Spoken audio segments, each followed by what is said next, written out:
Attention, attention peuple de Dieu, une femme ne doit pas enseigner la parole de Dieu. Que nous dit la Bible à propos de la désobéissance et le sacrifice dans la maison de Dieu?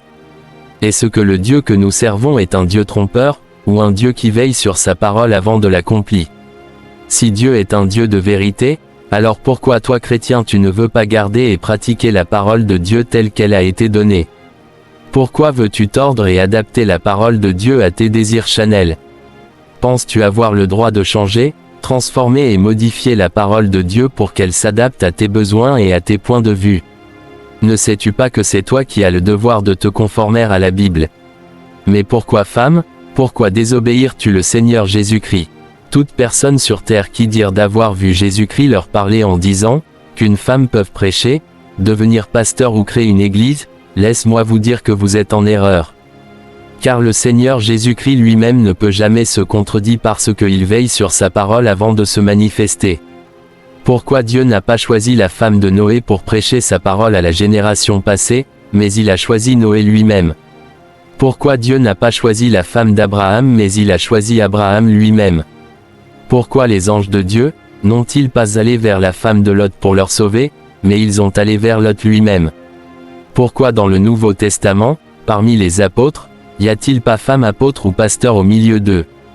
Écoutez-moi femme pasteur, et toi qui prêches la parole de Dieu, tu peux faire toute autorité ici-bas, les miracles peuvent se produire lorsque tu parles, les hommes, les femmes, les enfants peuvent terrasser mais le ciel tu n'entreras jamais après la mort. Car tes enseignements sont une abomination vis-à-vis à la parole du Seigneur Jésus-Christ. Femme pasteur et enseignante à la parole de Dieu, n'existe pas de Genèse jusqu'à l'Apocalypse. C'est la théologie des hommes qui a établi femme pasteur et enseignante mais non Jésus-Christ. Écoutez ce que la Bible nous dit dans 1 Samuel chapitre 15 versets 22 à 23. Samuel dit, « L'Éternel désire-t-il des holocaustes, des sacrifices, ou que la voix de l'Éternel soit obéie? Voici, obéir vaut mieux que les sacrifices, être attentif à sa parole vaut mieux que la graisse des béliers. Car la rébellion est un péché de divination, et la résistance, c'est l'idolâtrie et les téraphimes. Puisque tu as rejeté la parole de l'Éternel, il te rejette aussi afin que tu ne sois plus roi. Sachez que prêcher la parole du Seigneur Jésus-Christ est un sacrifice. Évangélisation, offrande, la dîme, tout ça est un sacrifice qu'on fait pour le Seigneur Jésus-Christ. Et alors si Dieu dit qu'il ne prend pas plaisir à les sacrifices, pourquoi n'obéissent pas à sa parole que de se tuer pour lui et aller en enfer? Une femme qui prêche ou qui est pasteur, est dans la désobéissance de la parole du Seigneur Jésus-Christ. C'est une rébellion ouverte à la parole de Dieu. 1 Timothée chapitre 2 versets 11 à 12. Que la femme apprenne dans le calme, en toute soumission. Mais je ne permets pas à la femme d'enseigner ni d'user d'autorité sur le mari, mais qu'elle soit dans le calme. Ici l'apôtre Paul interdit à la femme d'enseigner, de prêcher et de prendre de l'autorité sur l'homme. Mais qu'elle doit rester calme dans l'église, ou à la maison. Et ce qui veut dire que toutes les femmes qui se disent pasteurs ou enseignantes sont dans l'erreur. La femme n'a pas le droit de prendre l'autorité sur l'homme, car l'homme a été créé premier et ensuite la femme. Donc la femme doit être soumise comme nous dit la Bible dans 1 Corinthiens chapitre 14 verset 34. Que vos femmes se taisent dans les assemblées, car il ne leur est pas permis d'y parler, mais elles doivent être soumises comme le dit aussi la Torah. Si on revenait au verset 33, car Dieu n'est pas un Dieu de désordre, mais de paix, comme dans toutes les assemblées des saints. Ce qui veut dire que qu'en parlant d'assemblée, il ne s'agit pas d'un lieu de réunion mais on parle de l'église des saints. L'apôtre Paul nous dit, mais si elles veulent apprendre quelque chose, qu'elles interrogent leur propre mari à la maison, car il est honteux à des femmes de parler dans l'assemblée. Mais aujourd'hui, les hommes en disant homme de Dieu, donnent l'autorité à la femme de prêcher comme les hommes. Et voilà pourquoi l'apôtre Paul est bien clair sur ce sujet, soi-disant, si quelqu'un croit être prophète, ou spirituel, qu'il reconnaisse que les choses que je vous écris sont des commandements du Seigneur. Et si quelqu'un est ignorant, qu'il soit ignorant.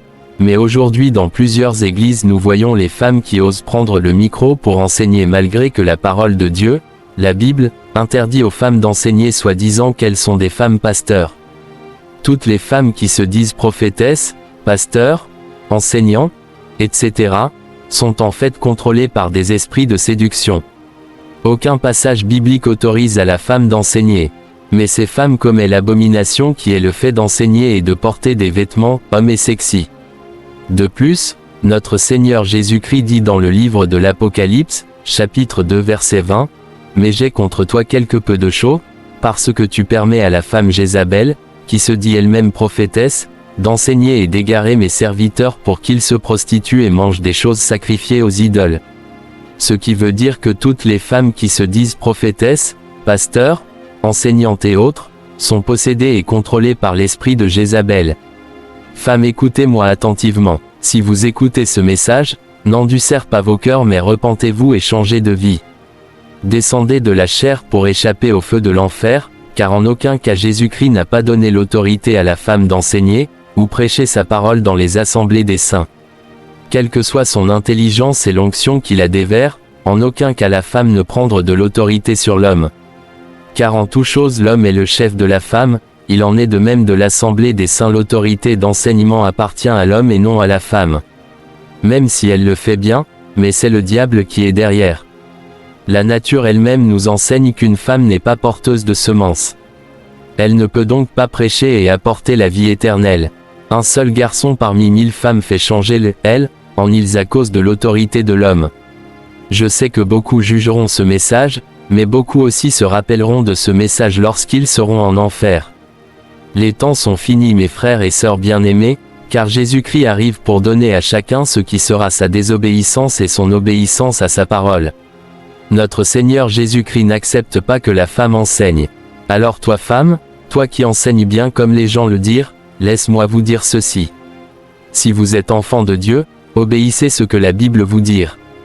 Tu peux te sacrifier pour le Seigneur Jésus-Christ, mais si tu es dans la désobéissance, tu ne peux le voir comme il est écrit. Ce n'est pas quiconque me dit, Seigneur, Seigneur, qui entrera dans le royaume des cieux, mais celui qui fait la volonté de mon Père qui est dans les cieux. Femme, repens-toi, sinon tu risques d'aller en enfer. Si ton pasteur ou ton mari te donne le micro pour l'enseignement, refuse, car il est aussi écrit, celui qui aime son père ou sa mère plus que moi, n'est pas digne de moi, et celui qui aime son fils ou sa fille plus que moi, n'est pas digne de moi. Ce qui veut dire aussi que, celui qui aime et obéit son pasteur ou son mari plus que Jésus-Christ, ne peut aller au paradis. Donc celui qui a des oreilles pour écouter écoute. Fin du révélation de la parole de Dieu. Pour vous qui n'avez pas encore Jésus-Christ comme Seigneur et Sauveur, voici l'occasion pour toi de lui donner votre vie, car demain peut être trop tard. Toi qui t'appelles chrétien, repentez-vous et tournez le dos au péché, et dépouillez-vous intérieurement et extérieurement en marchant sincèrement dans la sanctification. Pour toi qui es musulman, sachez que Mohamed et Allah ne sauvent pas, mais c'est Jésus-Christ seul qui sauve. Alors viens à Jésus-Christ pour être sauvé. Pour toi qui es catholique, repens-toi de l'idolâtrie, et arrête de prier les saints et Marie. Sors de cette religion catholique et viens à Jésus-Christ qui est le vrai chemin de salut. Pour vous qui suivez ces faux pasteurs qui disent la vérité en moitié, quittez leur église, fuyez ces églises des faux pasteurs et des faux prophètes. Les églises qui ne prêchent pas la vérité tout entière, mais qui cachent d'autres vérités à cause de leur ventre, si vous mourrez dans l'une de ces églises-là, vous irez en enfer parce que le diable est là vous accuser après la mort. Celui qui a des oreilles pour écouter écoute. Cette révélation a été écrite par le frère Samuel Ulrich. Que la grâce et la paix du Seigneur Jésus-Christ soient sur chacun. À bientôt. Si ce message vous a touché, et si vous voulez revenir au Seigneur, alors faire cette prière avec moi. Seigneur Jésus-Christ, je reconnais que je suis un pécheur. Entre dans ma vie, et sois mon Seigneur et Sauveur. Lave-moi par ton sang, et justifie mon âme. Je ne savais pas qu'une femme prêchant est une désobéissance à ta parole. Je reconnais maintenant, Seigneur Jésus-Christ, je reviens à toi, accepte-moi comme ton enfant. Efface tous mes erreurs, et sauve mon âme. Merci Seigneur de m'avoir ouvert les yeux à connaître ta parole. Que toute la gloire de ma vie te revient. Au nom puissant de Jésus-Christ que j'ai prié. Amen.